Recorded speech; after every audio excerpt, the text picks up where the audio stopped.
Assalamualaikum warahmatullahi wabarakatuh.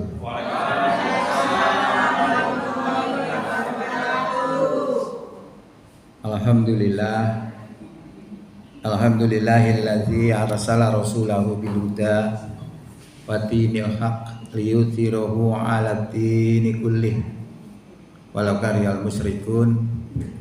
Asyhadu an la ilaha illallah wahdahu la syarikalah wa asyhadu anna Muhammadan abduhu wa rasuluh la nabiyya ba'dah.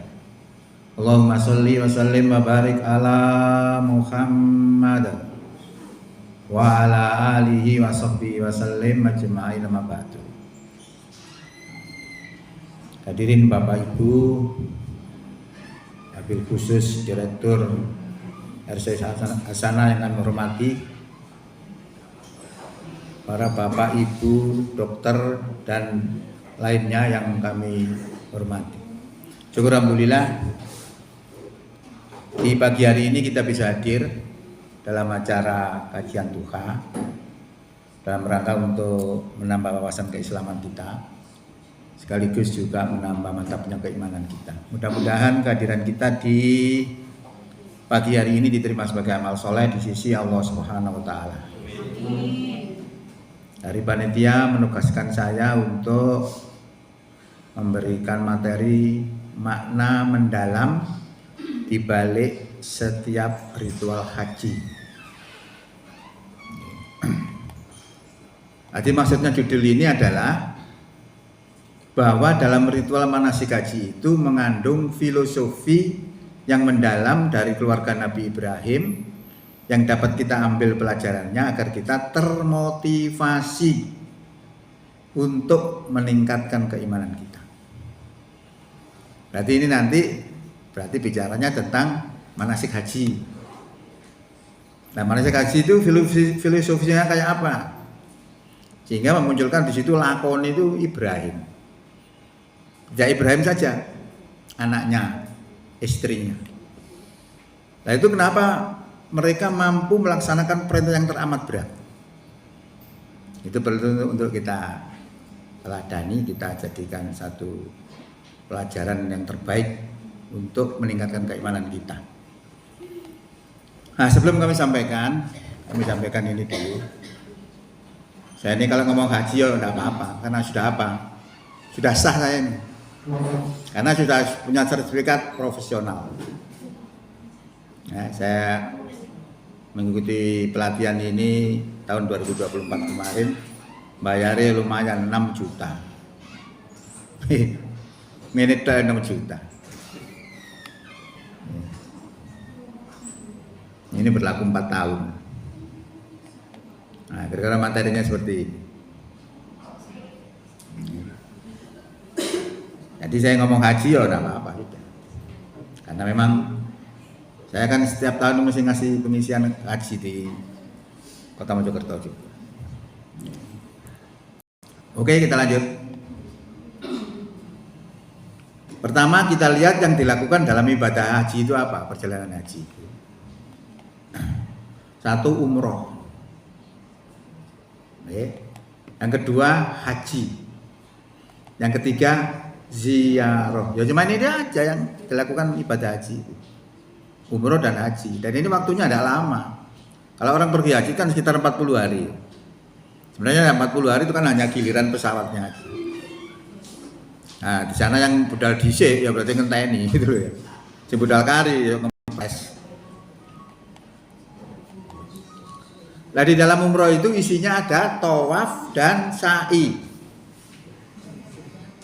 Sa'i itu mengelilingi Ka'bah, tawaf itu mengelilingi Ka'bah sebanyak 7 kali dalam keadaan suci dengan menggunakan pakaian ihram. Dari negeri kita itu langsung umroh, melakukan tawaf dan sa'i. Dimulai dari Hajar Aswad. Hajar Aswad itu pinggir wetan, pinggir kidul. Dengan dari apa Ka'bah ini. Pojoke Ka'bah sing pinggir wetan, pinggir kidul. Dimulai dari Hajar Aswad dengan mengucapkan Bismillahi Allahu Akbar. Ngoten garise ngoten gitu.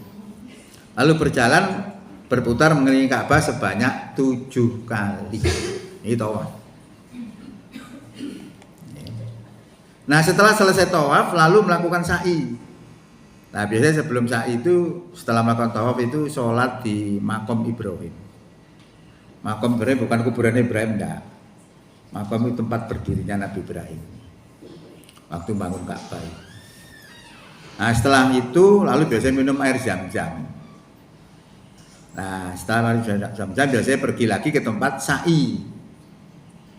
Ya, sa'i itu berjalan dari Bukit Sofa ke Bukit Marwah sebanyak 7 kali, dimulai dari Bukit Sofa dan 7 kalinya kita berada di Bukit Marwah. Lalu kita tahallul. Tahallul itu berarti menghalalkan. Karena waktu umroh tadi, tawaf tadi kan menggunakan pakaian ihram. Nah, setelah tahallul dipotong rambutnya sedikit itu berarti nah cara wong salat itu salami. Selesai. Berarti lepas pakaian ihram boleh. Karena pakaian ihram itu ada larangan-larangan. Larangan tertentu pakaian ihram itu tidak boleh melakukan ini itu dan sebagainya. Tapi kalau sudah pakaian biasa berarti lepas dari pakaian ihram berarti sudah halal. Maka disebut tahallul. Maka saat itu bisa melepas pakaian ihram. Filosofinya saat itu ya. Jadi ketika istri Ibrahim ditinggal di padang pasir hanya ditemani Ismail yang masih kecil, istri ini mundar-mandir naik turun ke Bukit Sofa dan Marwah. Barangkali ada orang yang lewat di situ. Ternyata nggak ada.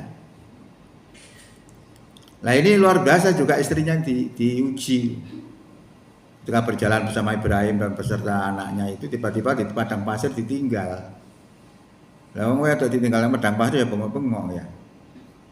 Kadireken Ibrahim. Baru istrinya menjerit, bukan menjerit. Ngomong tapi ini mantap. Wahai Ibrahim, apakah ini perintah Allah? Baru Ibrahim mandek. Noleh, betul. Nah, karena menyadari bahwa perintah Allah, maka istrinya ini bertawakal. Kalau ini memang perintah Allah, maka Allah tidak akan mensia-siakan saya. Oh, tekadnya begitu. Nanti saya keluarga Ibrahim luar biasa. Akhirnya karena tidak ada orang, lalu dia mondar-mandir dari Bukit Sofa ke Marwah. Kalau dulu ya pegunungan itu, sekarang enggak, sudah dibangun jadi peres itu. Kalau ini kencang. Kalau dulu enggak, beberapa bukit itu, naik turun. Itu sebanyak 7 kali. Maka menjadilah manasik sa'i.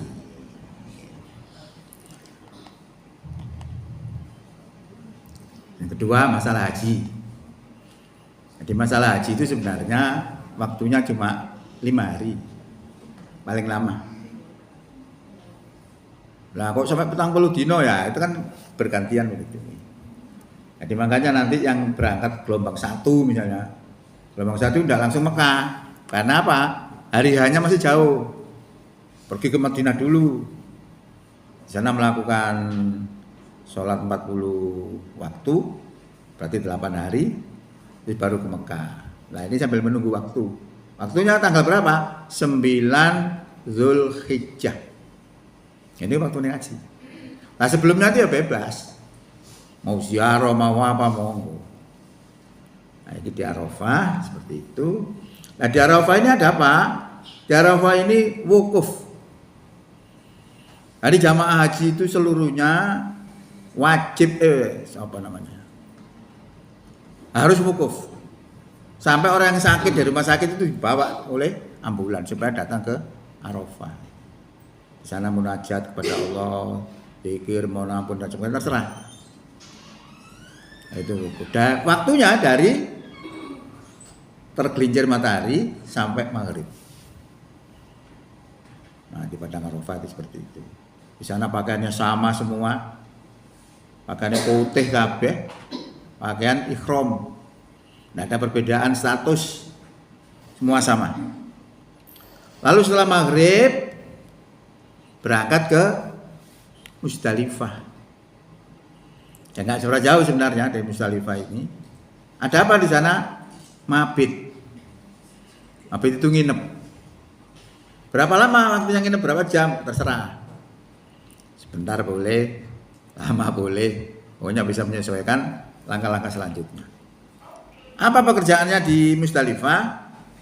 Salah satunya adalah mencari kerikil. Yo, apa kerikil? Genepil. Kerikil ini untuk melempar jumroh.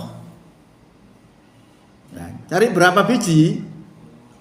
Nah, tergantung setelah dari Musdalifah ini nanti pergi ke Mina. Di Mina nanti ada namanya jumroh, itu yang dilempar. Nah, tergantung di Mina itu kita bisa nginap 2 hari atau 3 hari. Kalau nginap 2 hari berarti namanya nafar ula. Kalau nginap 3 hari berarti nafar sani. Nah, kalau biasa orang Indonesia senengane nafar ula, soalnya jalan mulai. Dewe seneng biar nafar ula. Saya pergi haji itu kan tahun 1996 ya. Terus yang kedua itu tahun 2000. Gak pakai antri saya. Daftar langsung berangkat. 2 kali itu enggak pakai antri blas. Nah, setelah di Musdalifah itu tergantung kita tuh mau nginep berapa hari. Kalau kita pakai nafar ula berarti butuh kerikil 49.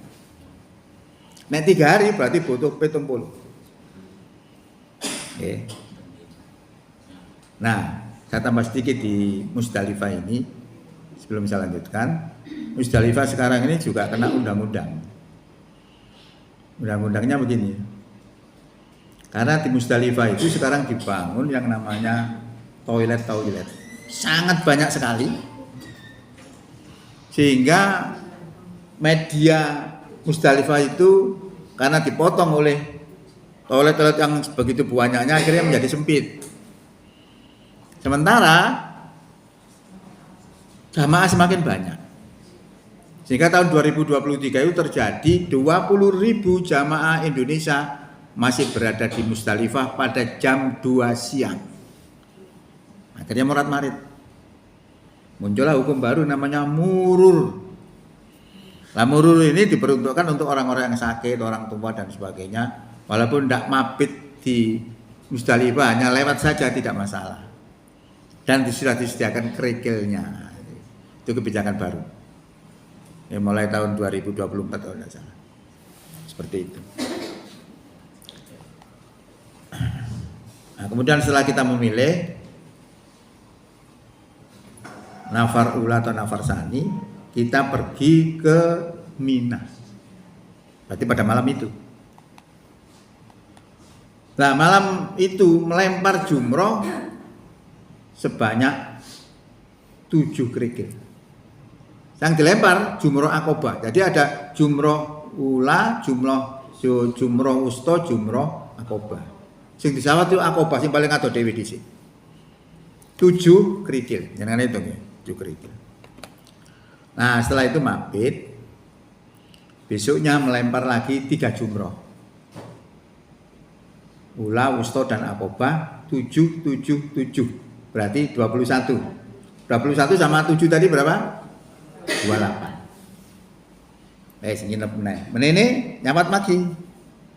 3 jumroh lagi, berarti selikur. Selikur tambah berapa tadi? 48 ya?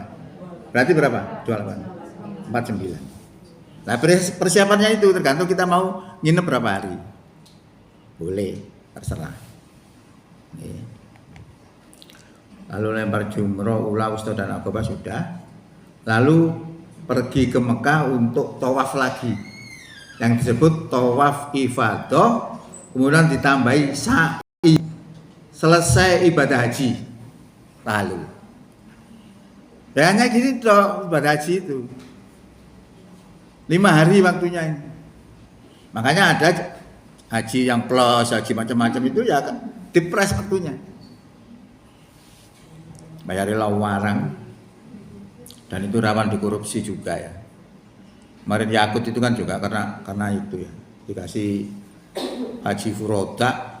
harganya mahal, lalu dimasukkan ke haji reguler, padi wakeh, lain-lainnya dijual. Ya segitu itu negeri kita, banyak korupsinya. Sekarang kita lihat filosofi lempar jumroh.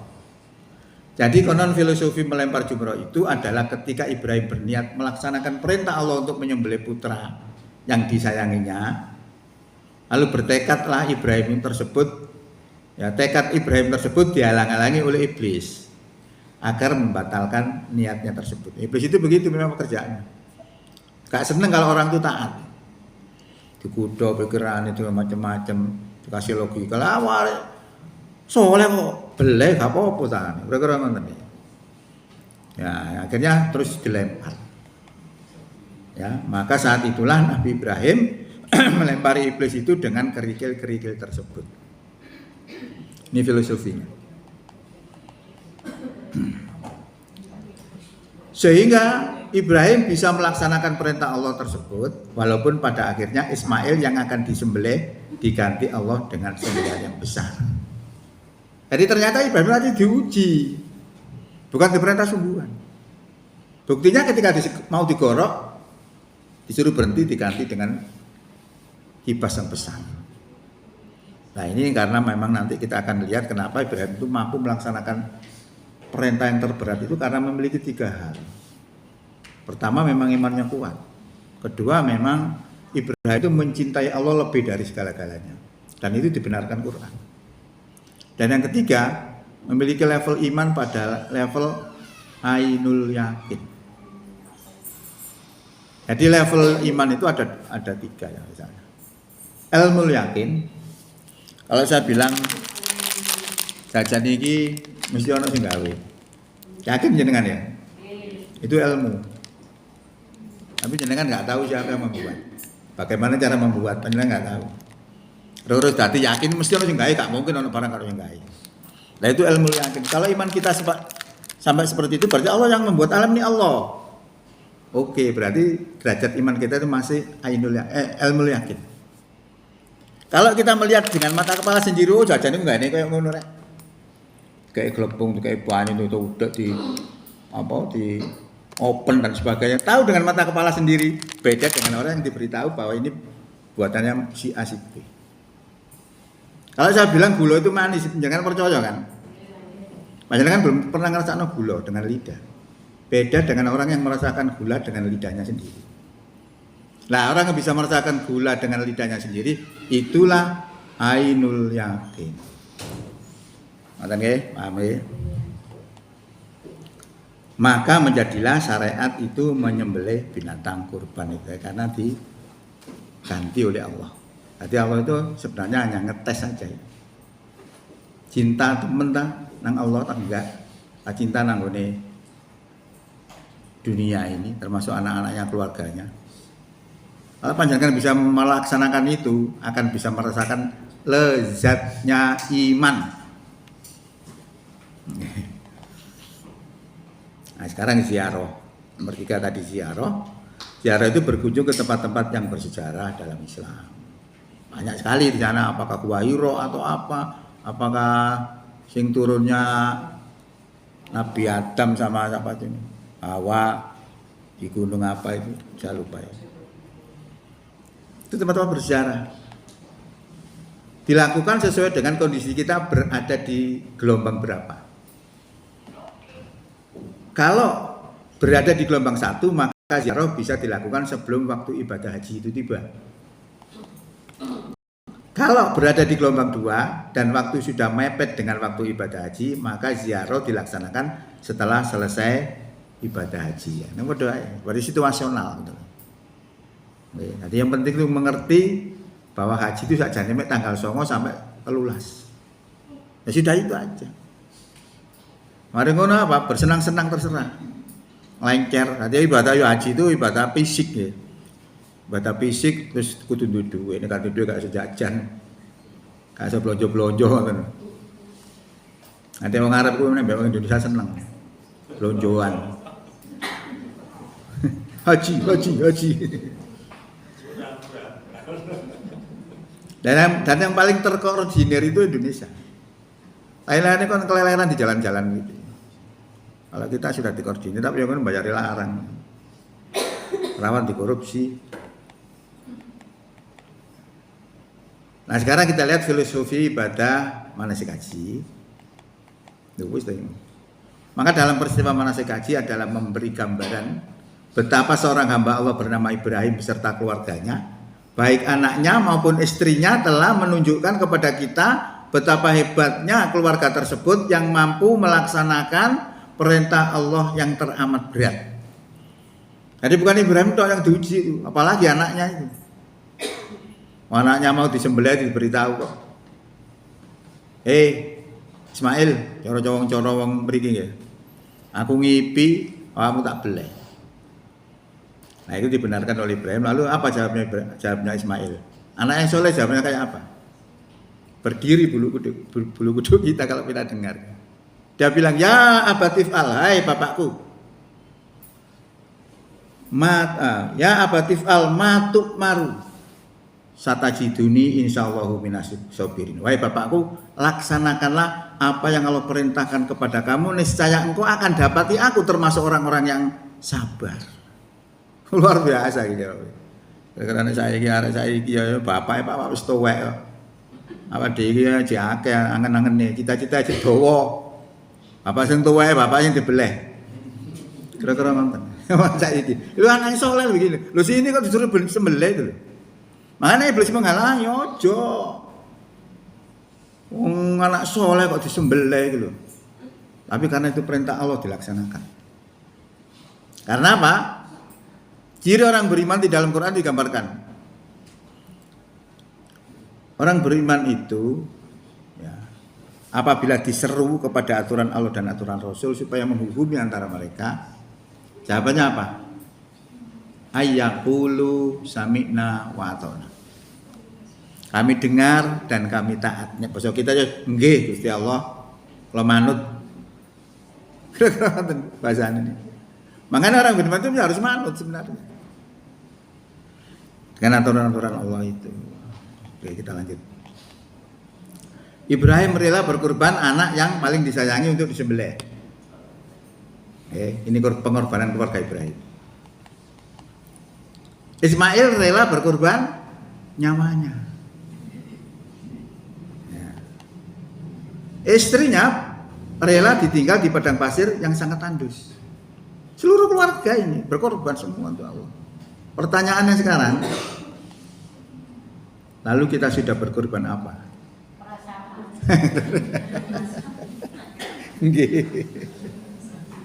Nah sini juga tes-tesan kita. Maksudnya apa?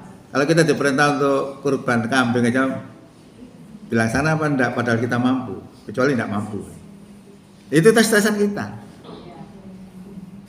Nah, itu kayak. Ini hanya untuk anu aja. Untuk melihat ya. Nah, pelajaran dapat diambil apa? Jadi kita mencoba untuk menyelidiki apa rahasianya keluarga Ibrahim tersebut mampu melaksanakan perintah Allah yang teramat berat. Itu apa rahasianya? Bisa kita tiru nanti maksud saya. Satu, karena imannya memang kuat. Nah, imannya memang kuat. Cintanya kepada Allah melebihi segalanya. Nomor 3, karena level imannya berada pada level ainul yakin. Ini rahasianya. Rahasianya Ibrahim itu mampu melaksanakan teramat berat itu karena memang diabadikan oleh Allah supaya bisa kita terinspirasi. Jadi kita dalam Quran itu ada cerita-cerita yang untuk bisa cerita yang tidak boleh ditiru.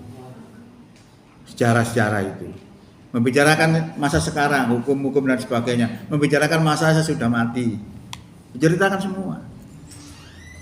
Maka disebut dalam bahasa itu, dakwah itu basyirau wa nadhiro. Jadi dakwahnya Rasulullah itu memberi kabar gembira, juga memberi peringatan. Pentingnya iman yang kuat nih. Memperjuangkan iman yang kuat itu menjadi sangat penting karena yang akan masuk surga nanti adalah orang yang beriman maupun takwa. Ya, bukan partai, bukan kelompok, bukan macam-macam. Tapi dua kelompok manusia ini yaitu orang beriman dan takwa. Tidak ada kejelasan yang masuk surga itu dari partai A atau partai B, golongan A atau golongan B. Yang ada itu adalah iman dan takwa. Nah, kita harus tahu seperti itu. Sehingga setiap pengajian itu sebenarnya adalah meningkatnya keimanan kita. Itu yang terpenting. Sekarang kita lihat amal soleh masuk surga. Innalladzina amanu wa amilus solihati kanat lahum jannatul firdausi nuzula. Tak temene wong sing padha iman lan amal soleh adalah untuk mereka itu apa? Jannatul firdausi nuzula, yaitu swarga firdaus tempat tinggalnya. Pernyataan Allah ini ada dalam Quran surat Al-Kahfi ayat 107 sampai 108.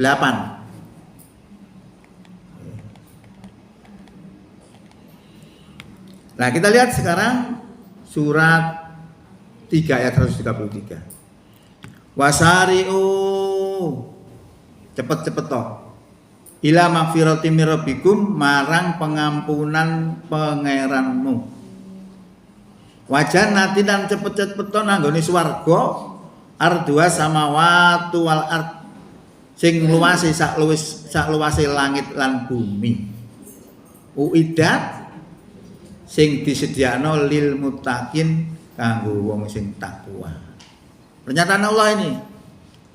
Apa kok dikon cepet-cepet? Soalnya umur kita itu pendek.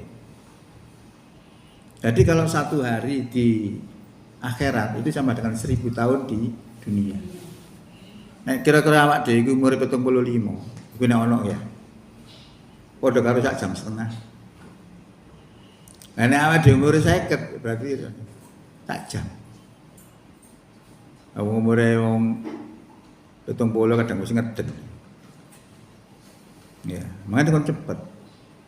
Apalagi ada bandingkan lagi satu hari di akhirat itu sama dengan 50 ribu tahun di dunia. Tapi beda, redaksinya beda. Ini kalau kita tidak bisa menjelaskan juga repot. Kontradiksi Quran. Satu menjelaskan 1000, satu menjelaskan 50 ribu. Angel.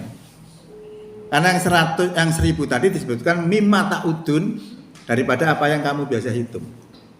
Lah yang di 50 tadi itu tidak. Tidak ada kata-kata itu, berarti siapa masuk dalam lingkaran sesuatu itu tadi, maka kecepatannya 50, bukan kecepatannya, perbandingannya 50 ribu tahun. Kontradiksi banyak, Quran itu banyak kontradiksi, banyak yang tak pernah tahu. Jangan baca Quran sing sak temene, ini asline mabur. Sampai ada cerita itu, bukan cerita, kisah nyata. Tahun 2015 di apa Husni Mubarak itu Mesir, seorang apal Quran 30 juz murtad, 30 juz lu murtad. Pemane awak dhewe sing apal Allahu akad tok ya. Matirno. Kula dubro binas tok wae tambah. Murtad lah apa sebabnya? Soalnya dalam Quran banyak yang kontradiksi. Banyak sekali. Nah ini mubalak kalau nggak tahu, nggak ayat kontradiksi, nggak ngerti perlawanannya. Maka sebenarnya mempelajari Islam itu harus khatam dulu itu. Quran itu harus khatam. Begini bunyinya. Innalladzina amanu walladzina hadu wan nasara wasabiina man amana billahi wal yaumil akhir wa amila sholihan falahum ajruhum 'inda rabbihim wala khaufun 'alaihim wala hum yahzanun. Sesungguhnya orang beriman, satu nggih. Orang Yahudi, dua. Orang Nasrani, tiga. Orang Sobiin, empat kelompok manusia. Man amana billahi wal yaumil akhir, sopone wong sing iman nanggone Allah lan iman nanggone dina akhir. Wa amila solikan dan beramal soleh, falahum ajruhum inda rabbihim, maka pahalanya ada di sisi Tuhan mereka. Wala khaufun alaihim walahum yahzanun, mereka tidak bersedih dan mereka tidak khawatir. Berarti semua agama ini sama. Akhirnya ditangkap oleh orang yang berpaham liberal. Semua agama sama, jangan merasa paling benar. Gitu loh, bukti ini, nek kepin mlebu swarga gak perlu mlebu Islam. Tidak harus masuk Islam karena sama tadi. Empat kelompok manusia tadi. Iman, Yahudi, Nasrani, Sobiin. Selamat pokoknya melakukan 3 hal. Oke. Bener ya ini cara bahasanya. Kalau kita baca Quran surat 5 ayat 73 mengatakan begini. Walaqad kafarol ladina qalu innallaha salisu salasah. Sungguh telah kafir. Ini bahasa Arab namanya fi'il madzi. Fi'il madzi itu bahasa Inggris. Masa lampau itu sudah terjadi. Past tense. Laqad kafaro yakti teman-teman wis kafir sapa? Alladzina qalu innallaha salisu salasah, yaitu wong sing ngucap sak temene Allah itu salah satu daripada 3 Tuhan. Siapa salah satu dari 3 Tuhan? Nasrani. Oleh Allah dikatakan kafir di situ. Tapi yang tadi tidak. Bingung ini. Nah, saya kasih contoh lagi. Wa may yabtaghi ghairal islami dina fala yuqbala minhu wa huwa fil akhirati minal khosirin. Barang siapa mencari agama selain Islam, maka tidak diterima. Dan di akhirat termasuk orang yang rugi, eksklusif. Bertentangan semua ini. Bagaimana menyelesaikannya?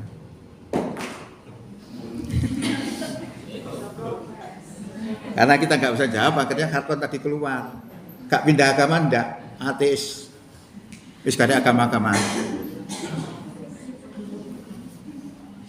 Nah ini dibutuhkan ilmu. Tajwid itu ilmu apa sih? Untuk membaca Quran kan gitu ya. Nah ini untuk memahami ayat namanya ilmu tafsir. Tafsir yang terkenal itu adalah bil maksur. Ada 8 metode. Bil maksur itu salah satunya adalah Quran dijelaskan dengan Quran, Quran dijelaskan dengan hadis, Quran dijelaskan dengan asbabun nuzul. Asbabun nuzul itu sebab turunnya ayat itu tadi. Contohnya, siratal ladzina an'amta alaihim. Jalannya orang telah engkau beri nikmat atas mereka. Nah, bayangan kita nek dikira nikmat sing sugih. Wah, omahe montore wae, ono anu macam-macam wis supaya enak tok uripe. Bayangkan. Tapi kalau kita jelaskan dalam Quran beda, sih jelaskan oleh orang wong darane wong oleh nikmat ku ya apa sih? Para nabi, para shodiqin, para syuhada dan sebagainya itu. Ternyata itu. Jadi kalau memahami Quran tidak bisa pakai pikiran sendiri. Ini. Kemudian Quran dijelaskan oleh hadis, tadi pendapatnya Nabi, kemudian Quran dijelaskan oleh asbabun nuzul. Tapi masalahnya tidak semua ayat memiliki itu. Nah kalau tidak memiliki itu, apa solusinya? Ada metode yang lain. Gila. Nah ayat itu tadi kalau saya jelaskan tidak akan bertentangan. Quran yang mengatakan ya orang iman Yahudi, Nasrani, Sobiin selamat tadi itu ada latar belakangnya. Ada asbabun nuzulnya, ada seorang mu'alaf bernama Salman Al-Farisi. Dia tanya kepada Rasulullah, ya Rasulullah, dia ini asalnya orang Nasrani. Bagaimana nasib teman-teman saya dulu yang sebelum Islam datang? Mereka itu orang-orang taat kepada Allah. Nabi gak jawab, turun ayat itu tadi. Innalladzina amanu walladzina hadu wan nasara wasabiina man amana billahi wal yaumil akhir. Al-ayat. Jadi kalau begitu yang dimaksud Nasrani Yahudi di dalam ayat yang saya bacakan itu tadi adalah Yahudi Nasrani yang masih tauhid. Kalau tidak tauhid dikatakan oleh Allah kafaro tadi. Laqad kafaro. Sungguh telah kafir. Maka orang-orang yang sekarang yang mengklaim bahwa Yesus itu Tuhan, kafir itu dalam pandangan Islam. Nah, orang kafir ya gak seneng, gak enak. Makanya saya kira non Muslim. Dan kafir ya izin, gak enak. Oke, seperti itu.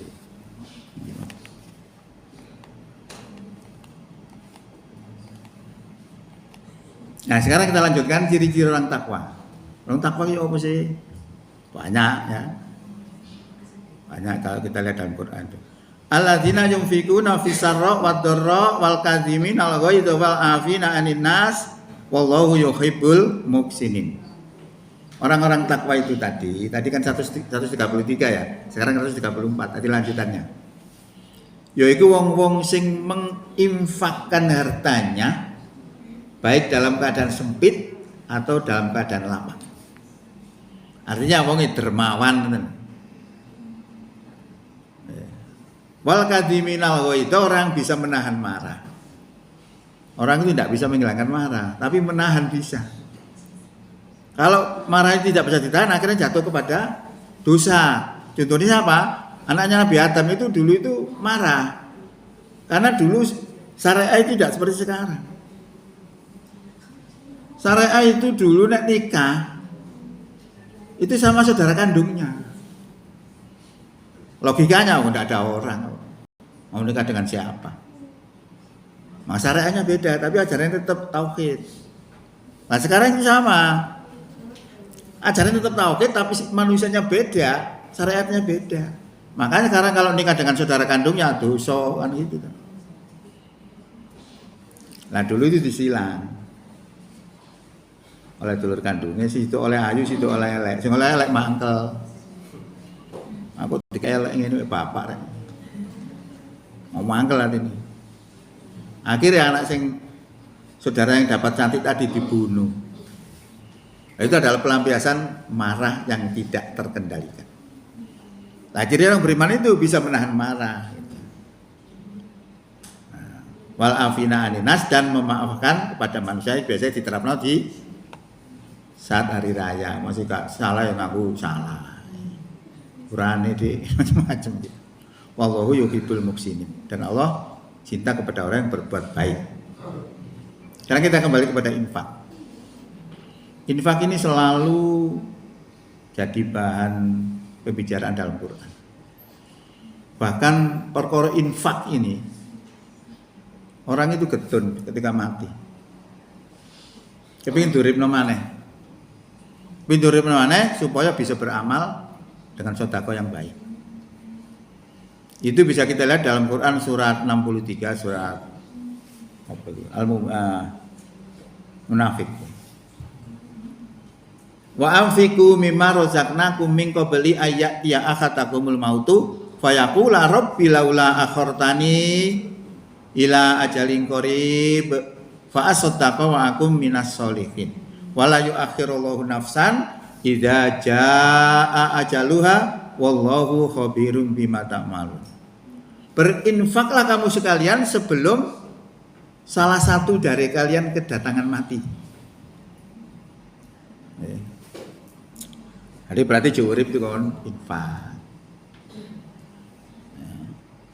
Akhirnya wis mati, dia belum sampai infak, dia sudah meninggal dunia. Lalu fayaqula rabbi, lalu dia berkata, Rabbi, Tuhanku, laula akhartani ila ajalin qarib, mengapa tidak engkau tangguhkan saja kematian saya sampai waktu yang dekat? Wa asaddaqa wa aku minas sholihin, dan aku bisa bersedekah dan aku menjadi orang yang soleh. Dijawab ya Allah. Wala yu'akhirullahu nafsan idza jaa ajaluha. Sekali-kali Allah tidak akan mengakhirkan kematian seseorang itu apabila telah jatuh temponya. Ini salah satu ayat yang saya pegang ketika Covid. Orang Covid gopoh, wedi mati. Kasih mati kita itu. Kecuali Allah mengizinkan. Tenang. Walaupun jogon kesehatan kaya apa. Jatuhnya waktu jatuh mati ya mati. Contoh saya punya teman wis bandine olahraga namanya badminton. jaga kesehatan. Mati ini pas badminton. Pas ngemes ini mati. Mungkin jantungnya gue mata gak ngerti saya. Itu menunjukkan apa? Sudah ada batasan. Masih kemarin itu, makanya saya nggak pernah vaksin, kan biyen.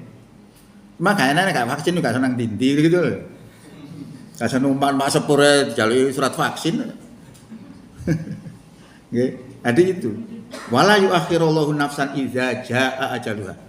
Sekali-kali Allah tidak akan mengakhirkan kematian seseorang apabila telah jatuh temponya. Ini akidah. Makanya beda, orang meyakini keimanan itu beda dengan yang tidak. Oke. Nah, orang itu kalau infak itu mempunyai keutamaan juga. Rasulullah pernah mengatakan ini. As-shadaqatu tamnauna sab'una minal bala. Sedekah itu bisa menahan 70 bala. Bala itu kan sesuatu yang terjadi tidak enak. Jadi tidak dalam agama itu ada namanya qada dan ada namanya takdir. Qada itu sesuatu yang belum terjadi. Nah, takdir harus terjadi. Boleh dikatakan qada itu settingan. Terus disetting nanti terjadi begini. Seperti gamebot, main gamebot itu kan sudah disetting. Ono Master Mario melaku, disetting mlebu jurang. Terus kita mainkan sticknya, kasih tampil mlebu jurang. Loh kok iso? Sama dengan ini. Rasulullah mengatakan as-shadaqatu tamnauna sab'una minal bala. Sedekah itu bisa menahan 70 bala. Kalau kita itu balake elek-elek karena panjenengan sedekah tertahan. Itu tadi, karena kita mainkan sticknya. Nah, mainkan sticknya supaya loncat dari jurang itu tadi, sedekah. Nabi yang mengatakan. Bukan stick tadi, Nabi yang mengatakan itu tadi. Menahan 70 bala, logikanya seperti itu. Oh, ini pengaruhnya sedekah gitu ya. Kemudian juga Rasulullah mengatakan as-shadaqatu syai'un ajibun. Sedekah itu sesuatu yang ajaib. Di mana ajaibnya? Ajaibnya itu akan keluar. Nek di rapal ping 5.000 mboten. Ajaibnya itu akan keluar kalau sedekah itu dilaksanakan. Karena hakikatnya orang sedekah itu belajar tidak terlalu cinta kepada dunia. Ibrahim tidak terlalu cinta kepada dunia. Ya. Kalau kita terlalu cinta, kalau bisa sakit. Jangan bapak ibu biar nek pacaran baik bapak ibunya kan cintain namanya. Mau masalah satu ada yang mengkhianati, panjangan mesti sakit. Kenapa sakit? Karena cinta. Nah, tidak cinta tidak sakit. Itu maknanya bahwa ketika kita orang ahli sedekah, kemudian Allah akan memanggil kita wafat. Artinya apa? Berpisah dengan dunia. Kalau panjenengan dengan dunia tidak terlalu mencintai, maka pisahnya tidak sakit. Itu kuncinya.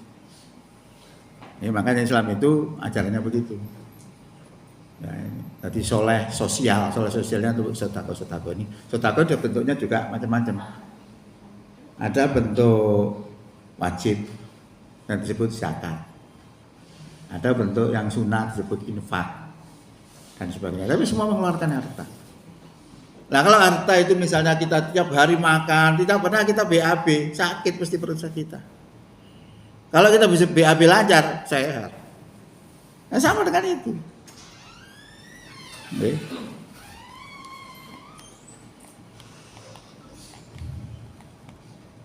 Gua juga nututi.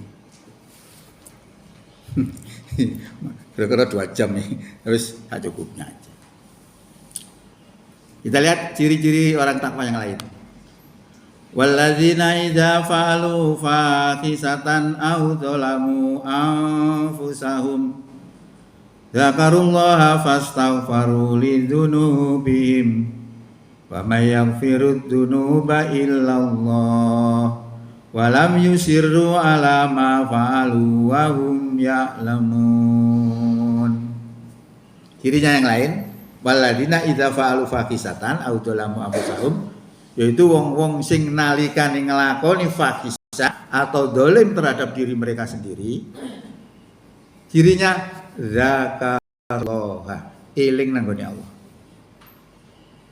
Fastaghfaru lidunubihim, banjur njaluk pangapura, njaluk pangampunan lidunubihim terhadap dosa-dosa mereka. Jadi zikir dan mohon ampun. Jangan tahu pengaruh zikir luar biasa. Zikir itu nanti bisa sakti. Ya. Makanya tidak jane karena inti-inti ini aja nih. Saya akan ceritakan itu sebenarnya. Jangan kepingin sakti. Ada rumusnya. Mau ngelakuinnya apa enggak gitu aja. Melalui zikir. Rasulullah itu kan pernah Isra Mi'raj gitu. Isra itu berjalan darat dari Mekah ke Palestina. Mi'raj itu lewat langit sampai 7 langit yang tertinggi di Sidratul Muntaha. Satu langit itu menurut ilmu pengetahuan jutaan tahun. Padahal dia harus menembus 7 langit. Dalam kenyataan ditempuh tidak ada semalam. Sakti. Apa rahasianya saktinya Rasulullah? Saya punya. Tinggal mau melakukannya benda. Nah, peristiwa kesaktian gini juga Quran diceritakan. Zamannya Nabi Sulaiman. Zaman Nabi Sulaiman itu ngomong nang pembesar, "Hei pembesar-pembesarku, sapa sing iso njukuk singgasanane Bilqis sebelum dia datang ke sini dalam keadaan berserah diri." Ngacung Ifrit. Ifrit itu jin. Jadi anak buah Nabi Sulaiman itu jin dan manusia. Saya sanggup memindahkan singgasannya Ratu Bilqis sebelum Anda berdiri dari tempat duduk. Ya nek suwe lah nek nek gak menit ya iso temen. Ini ceritanya Allah yang menceritakan ini. Terus ngacung maneh menungso. Menungso iki ahli kitab. Ngerti aku. Dia menyatakan sanggup memindahkan singgasannya Ratu Bilqis sebelum mata Anda berkedip. Luar biasa ya. Tadi itu terjadi, diceritakan dalam Quran itu. Moro-moro singgasannya berada di sisinya Nabi Sulaiman. Itu kan sakti. Nah, kesaktian itu ternyata memang ada kalau Allah berikan. Nah, rumusnya sebenarnya kalau dia itu memiliki apa? Nurullah. Cahayanya Allah. Nah, cahayanya Allah itu bisa sampai kepada Allah kalau orang itu naik di situ. Maka dalam Isra Mi'raj itu disebut naik apa? Naik buraq. Buraq itu apa sih? Buraq itu kilat. Berarti kendaraan yang kecepatannya laksana kilat gitu. Kalau kita pakai rumus pengetahuan, kita buat falsafah matahari. Falsafah matahari itu siapa yang mendekat matahari? Fana, hancur. Tapi ada satu yang tidak hancur. Tapi mesti Allah itu enggak, itu kan mesti kalau itu ya. Yang tidak bisa hancur mendekat matahari yaitu sinarnya sendiri. Karena sinarnya itu terbit dari matahari itu. Berarti sinar itu zatnya sama dengan matahari itu. Berarti kalau begitu rumusnya adalah zat yang sama akan bisa bertemu dengan zat yang sama. Rumus ilmu.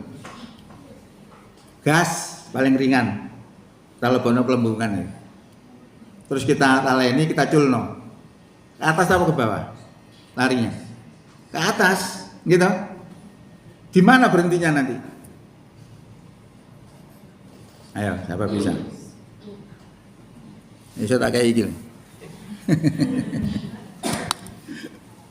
Berhentinya kalau udara yang ada di dalam balon itu sama dengan udara yang ada di luar balon. Zatnya sama pasti berhenti. Nah, gitu ya. Lah Rasulullah itu Isra Mi'rajnya tidak berangkat sendiri. Subhanalladzi asra bi abdihi lailam minal masjidil harami ilal masjidil aqsal ladzi barakna qaulahu linuriyahu min ayatina innahu huwas samiul basir. Ada dalam Quran surat 17 ayat 1. Maha suci Allah yang telah memperjalankan loh. Diperjalankan bukan berjalan sendiri. Dari kata asro itu memperjalankan, nek saro berjalan. Bi'abdihi berarti jasad dan ruhnya. Diperjalankan dengan apa? Dengan wasilah. Wasilah itu kan penghubung ya. Kalau saya tadi di sini pakai kendaraan, ya wasilah saya kendaraan itu. Nah, Rasulullah sampai kepada Allah itu wasilahnya menggunakan namanya Nurullah. Cahaya Allah. Lah cahaya Allah itu berasal dari Allah. Nah rumusnya tadi kalau matahari tadi sinarnya bisa kembali karena zatnya sama. Lah kalau Nurullah tadi berasal dari Allah maka zatnya sama, maka bisa mengantar sampai kepada Allah dengan kecepatan tidak terhingga. Padahal kecepatan yang paling tinggi berapa sekarang ini? Kecepatan cahaya itu hampir 300.000 km per detik. Luar biasa berarti. Nah ini logika ini sebenarnya bisa dibangun, bisa bisa dicari namanya Nurullah, tapi tidak mudah. Itu melalui zikrullah tadi. Karena zikir orang itu setiap kali zikir, lama-lama hatinya menjadi hidup. Ya. Kalau ada hati yang hidup, mesti ada hati yang mati. Nah, hati yang hidup itu orang yang tidak mudah terpengaruh atau orang yang tidak mudah terkontaminasi oleh hal-hal yang negatif. Salah satunya nanti bisa merambah ke Nurullah tadi. Ya. Tidak terpengaruh. Tadi ibaratnya seperti ikan di lautan walaupun sakmeni ya. Ikan di lautan walaupun besarnya sekian, berada di dalam lautan yang asin 50 tahun. Kalau jenengan ambil ikan itu kemudian jenengan makan, rasanya asin apa tawar? Tawar. Padahal kongkom nak banyak asin. Kenapa tidak bisa asin? Karena dibentengi lu hidupnya ikan. Tapi kalau ikan ini mati nggak pakai 50 tahun. Sekarang ikan ini mati kita masukkan air asin, langsung asin. Itu maksudnya kalau hati itu hidup berada di lautan masyarakat yang coraknya bermacam-macam itu, ada hijau, kuning, putih, biru, dan macam-macam, tidak akan terkontaminasi selama hati itu hidup. Maka kalau punya ilmu itu panjangan bisa melihat orang itu hatinya mati, orang itu hatinya hidup, ngerti. Makanya ilmu juga penting. Itu daripada pengaruh zikir. Nah pengaruh zikir itu nanti akan bisa menjadikan seorang itu mendapatkan cahaya Allah. Kalau cahaya Allah sakti, banget prosesnya. Ya. Rasulullah pernah mengatakan begini, Innan nuro idza takhalal qalba in fasaka wan saroha. Jika cahaya Allah itu sudah masuk ke dalam hati, maka hati itu menjadi tenang dan lapang. Lalu para sahabat bertanya, ya Rasulullah, apakah yang demikian itu ada tandanya? Dijawab oleh Rasulullah, tandanya adalah at-tajafa an daril hurur wal inabati ila daril khulad wal istidatu lil mauti qabla nuzulul maut. Tandanya orang itu kalau nur itu sudah masuk ke dalam dada, orang itu menjauhkan diri dari kehidupan dunia. Ya apa kok urip ke dunia? Artinya apa enggak kedonya? Kalau kita punya uang 1 miliar kemudian kita taruh di lemari, bener apa salah ini? Apa taruh di bank?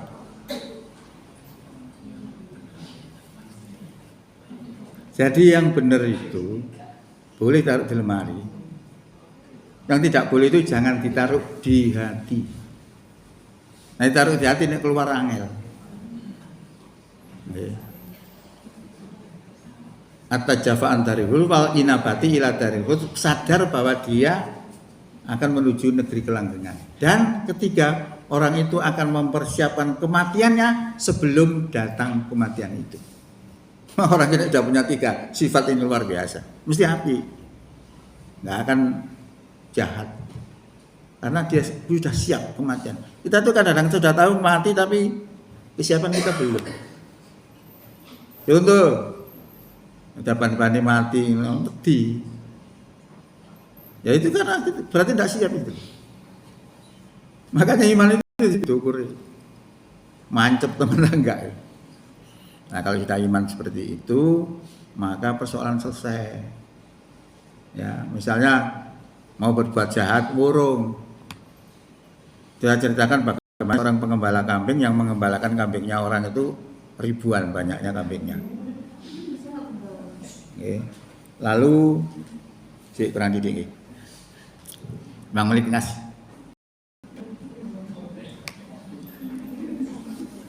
Hai pemuda, dolen kambingku nanggone aku siji ae. Dijawab oleh pemuda yang mengembalakan tadi, ini bukan milik saya Tuhan, ini milik majikan saya. Wis ngomong majikanmu, kambing sing mbok dol nang aku iku dipangan macan. Ya masuk. Ribuan aja kok 10 gak ero pemane siji. Artinya apa? Orang itu punya. Apa jawabnya? Fa ainallah.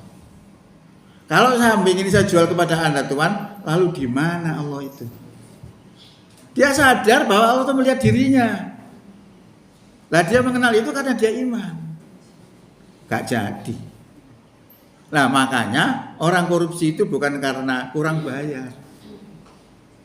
Dulu kan Presiden Sopo untuk menghilangkan korupsi dibayarnya yang gede. Loh korupsi ini tambah gede-gede. Persoalannya itu kurang iman. Buktinya tadi orang tidak punya apa-apa, dia bisa korupsi tapi dia tidak melakukan karena dia imannya kuat. Dia merasa dilihat oleh Allah. Nabi Yusuf juga sama. Waktu diajak untuk melakukan perbuatan yang tidak benar, Yusuf tidak mau, lari.